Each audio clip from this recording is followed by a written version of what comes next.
C'est une histoire étonnante à présent, celle de ce philosophe Alexandre Jolien. Il est handicapé moteur de naissance et il a concentré ses recherches sur les notions de douleur et de faiblesse. Ses ouvrages ont beaucoup de succès en librairie. Jocelyn Huchet et Julien Bervillier l'ont rencontré.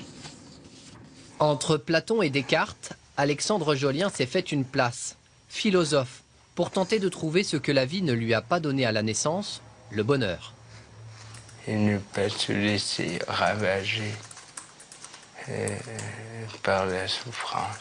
Aujourd'hui, il travaille sur la consolation.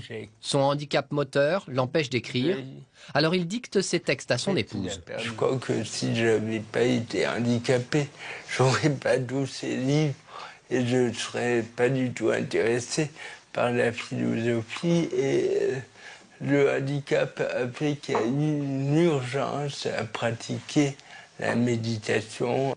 Comment faire de ses fragilités une force? Avec ce précepte, Alexandre Jolien a conquis le public. Ses livres sont d'immenses succès de librairie, écrits parfois comme des conversations avec les grands philosophes.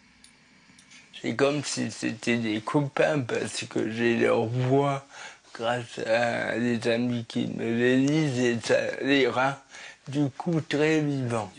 Jamais Alexandre Jolien ne se prend au sérieux, même quand il est l'invité d'une très savante émission de la radio France Culture et qu'il s'exprime sur l'abandon.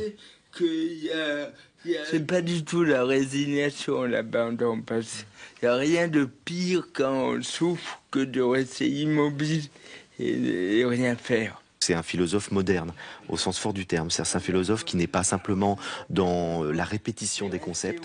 C'est un philosophe qui nous parle vraiment aujourd'hui de nos problèmes, de nos difficultés à vivre pleinement et il nous aide.